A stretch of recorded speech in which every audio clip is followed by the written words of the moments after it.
अस्सलामुअलैकुम दोस्तों, एक नई वीडियो में I welcome all of you दोस्तों। आज एमयू क्लास 9 का पेपर हो चुका है। पेपर आपको सामने आपके स्क्रीन पर दिख रहा होगा। अब बारी है इसके आंसर्स की। मैं बताने वाला हूँ आपके इसके आंसर्स। आप अपने आंसर चेक कर सकते हैं। सारे ही पेपर का कोई कोड तो होता नहीं, सबके सेम होते हैं। पेपर आप निकाल के बैठ जाइए अपने सामने और अपने आंसर आप इससे मैच कर पाएंगे। दोस्तों आगे बढ़ने से पहले आपसे रिक्वेस्ट है बच्चों, सब्सक्राइब प्लीज़ करें, बेल आइकन दबाएं। इसके बाद की वीडियो आई जहाँ पे मैं बताऊंगा आपको क्या बॉयज़ और गर्ल्स के डिपार्टमेंट में या उनके जो सेक्शन हैं अलग अलग, उनमें कितने कट ऑफ रह सकते हैं इस बार के पेपर को देखते हुए।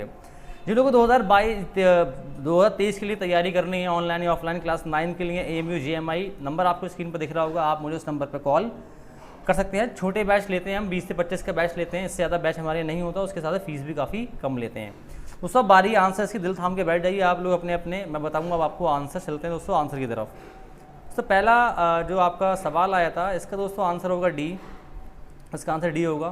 दोस्तों सेकंड सवाल आपको आया था I want to be an MP। इसका आंसर होगा बी। दोस्तों थर्ड सवाल आया था the synonym of the coward. दोस्तों ये कोई बच्चा शायद नहीं कर पाएगा, इसका आंसर होगा सी। दोस्तों नेक्स्ट सवाल आपको आया था if he wants to win the race he will have to push in. ये मुश्किल था, ये बहुत मुश्किल था, कोई बच्चा नहीं कर पाएगा उसको, बहुत ही मुश्किल था ये। दोस्तों नेक्स्ट सवाल आया था डिस्पाइट देयर डिफरेंसेस। का होगा डिस्पाइट देयर डिफरेंसेस। दोस्तों नेक्स्ट सवाल आपको आया था इनमें कौन सा सेंटेंस करेक्ट है। इसका आंसर होगा डी। दोस्तों नेक्स्ट सवाल आपको आया था चेंज द फॉलोइंग। इसका आंसर होगा ए। दोस्तों नेक्स्ट सवाल आपको आया था इफ़ यू हैड कम। दोस्तों इसका आंसर होगा यू वुड हैव एंजॉयड। दोस्तों नेक्स्ट सवाल आपको आया था the man as well as his wife and children was injured. दोस्तों ये इसका आंसर होगा। सो नेक्स्ट सवाल दोस्तों आपको आया था हॉकी के जादूगर। इसका आंसर होगा ए 1905। दोस्तों नेक्स्ट सवाल आया था हुब्बुल वतनी। दोस्तों ये होगा दीवाली के दीप ये है मेरा हिंदुस्तान। दोस्तों नेक्स्ट सवाल आया आपको एन हैदर की इब्तदाई तालीम। इसका आंसर होगा सी देहरादून। तो नेक्स्ट सवाल होगा रसाला तहज़ीबुल अखलाक, सर सैयद ने निकाला था ये। तो नेक्स्ट सवाल आपको आया था मेघदूत और ये कालिदास की है दोस्तों। इसका आंसर होगा ए। तो नेक्स्ट सवाल आपको आया था आवारा गर्दी की डायरी सफ़रनामा। दोस्तों ये होगा इब्ने इंशा। तो नेक्स्ट सवाल आपको आया था पेरिस में। उसका आंसर दोस्तों होगा अल इनकलाब। दोस्तों नेक्स्ट सवाल आया था रफ़ीउल्लाह क़िदवई। इसका आंसर होगा दोस्तों अलीगढ़। सब चलते हैं हिंदी की तरफ। तो हिंदी पहला होगा तो इसका आंसर होगा जूता। दोस्तों नेक्स्ट सवाल आपको आया था पिता के पुत्र पुत्री के नाम। तो उसका आंसर होगा डी जवाहरलाल नेहरू। तो नेक्स्ट सवाल दोस्तों आया था ये किसकी पंक्तियाँ, ये कहीं भी 8th क्लास में नहीं आया था। इसका आंसर होगा सी। तो को दोस्तों को जो है ना दो का होता है, ये एक कर्म का भी होता है और ये संप्रदान कारक भी होता है। के लिए और को ये दोस्तों सवाल मैं समझता हूँ कैंसिल हो सकता है, लेकिन इसका आंसर कर्म लगा ली, लेकिन संप्रदान भी होता है, उसमें भी को और के लिए और को आता है। तो नेक्स्ट सवाल आपको दोस्तों आया था कूलन में के लिए। इसका आंसर होगा अनुप्रास अलंकार। एक ही साउंड बार बार रिपीट हो रहा है। दोस्तों नेक्स्ट सवाल तरंगिणी का पर्यायवाची है नदी। दोस्तों नेक्स्ट सवाल दोस्तों आपको आया था अंगारे उगलने का मतलब होगा कठिन वचन कहना। दोस्तों नेक्स्ट सवाल आया था आजन में कौन सा समास है। इसका आंसर होगा अवयवी भाव समास। दोस्तों अगला वाला चलते हैं अब दोस्तों a large number of small object. इसका आंसर होगा एस्टेरॉइड्स। दोस्तों नेक्स्ट सवाल आया था आपको bakelite and melamine these are thermosetting plastics. दोस्तों इनमें से कौन सा आर्टिफिशियल सिलिका। इसका आंसर होगा रेयॉन। दोस्तों नेक्स्ट सवाल आया था इनमें से गैल्वेनाइज। इसका आंसर होगा जिंक। दोस्तों नेक्स्ट सवाल आपको आया था विच पार्ट ऑफ द आई। उसका आंसर होगा आइरिस। दोस्तों अगला सवाल दोस्तों आया था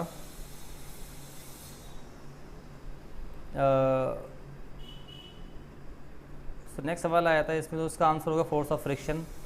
तो नेक्स्ट सवाल आया था splitting of light into its constituent. इसका आंसर होगा दोस्तों डिस्पर्जन ऑफ लाइट। दोस्तों नेक्स्ट सवाल है क्लोरोफ्लोरोकार्बन। इसका आंसर होगा डी। दोस्तों नेक्स्ट सवाल आपको आया था इनमें से कौन सा ब्रांड फाइबर नहीं है। इसका आंसर होगा पॉलिएस्टर। अच्छा सवाल था ये। दोस्तों कौन सी पॉइजनस गैस है। इसका आंसर होगा carbon monoxide.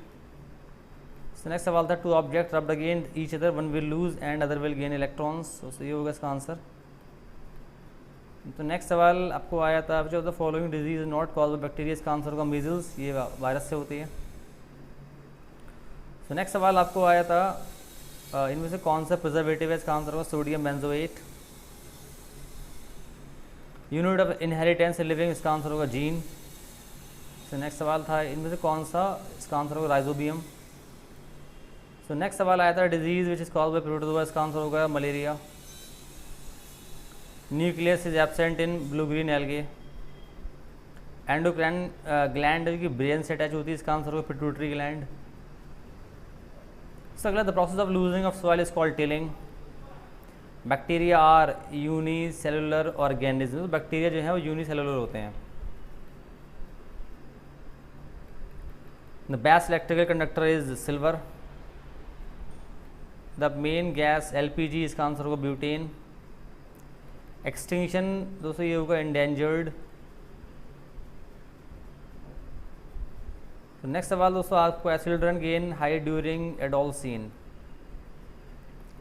The voice box is called larynx, इस सवाल लास्ट रिपीट हो गया। अगला सवाल दोस्तों था, the water holding is the highest in clay soil. The force acting दोस्तों इसका आंसर होगा pressure. Loudness of sound is determined by the amplitude of the vibrating body. A prism produces dispersion of light. Electrolysis होता है water का, तो ये hydrogen और oxygen में पानी जो है वो टूट जाता है। तो नेक्स्ट सवाल आपको आया था, मैथमेटिक्स पे आ जाते हैं अब। पहले का आंसर होगा लीनियर ग्राफ, अनब्रोकन लाइन होती है, तो इसका आंसर होगा 12.5% गेन। तो इसका आंसर होगा 6 मंथ्स और 1.5 ईयर। तो नेक्स्ट सवाल आया था, इसका आंसर होगा √2:1। तो नेक्स्ट सवाल इसका तो आंसर होगा 700। इसका आंसर होगा 8। तो इसका आंसर होगा 30 डेज। नेक्स्ट सवाल दोस्तों इसका आंसर होगा 18 आवर्स।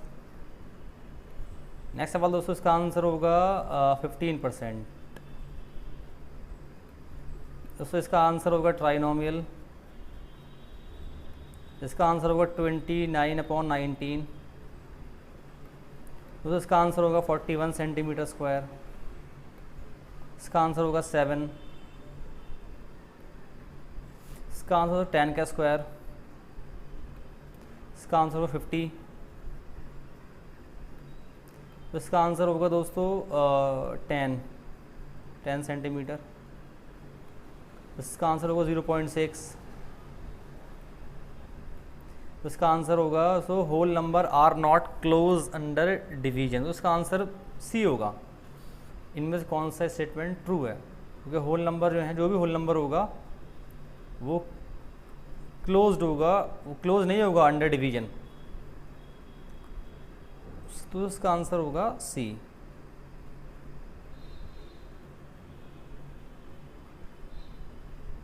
सो नेक्स्ट सवाल आया था, इसका आंसर होगा 204। इसका आंसर होगा 81/25। इसका आंसर होगा 312.5। इसका आंसर होगा 1080। इसका आंसर होगा 4। इसका आंसर होगा 2522। इसका आंसर होगा डी। इसका आंसर होगा बी। इसका दोस्तों आंसर होगा A - B + C, ये इसका आंसर होगा दोस्तों। इसका आंसर होगा 16/9। सो इसका आंसर होगा रेंज। और दोस्तों लास्ट है दोस्तों, इसका आंसर होगा 1/3। दोस्तों ये मैंने आपको सारे सवाल बताए, इसमें से एक सवाल में डाउट है, मैं आपको दोबारा बता देता हूँ। ये वाला जो था आपका स्टेटमेंट वाला, थोड़ा मैं देख नहीं पाया इसको, इस पर थोड़ा डाउट है, इसको ध्यान रखिएगा बस। बाकी सारे ठीक हैं, कोई दिक्कत नहीं है। आप चेक कीजिए और नंबर बताइए कितने कितने नंबर आपके आ रहे हैं। कमेंट बॉक्स में नंबर आप जरूर बताइएगा अपने, और उम्मीद करूँगा आपने अच्छा किया होगा। कोचिंग इनको ज्वाइन करनी है 2023 की, नंबर आपको स्क्रीन पर दिख रहा होगा, ज्वाइन करिए मुझे। बेस्ट तैयारी आपको कराएंगे, फीस भी कम लेंगे। 25 से ज़्यादा का बैच हम नहीं लेंगे। मैं लूँगा आपसे अगली वीडियो में। खुदा हाफिज़।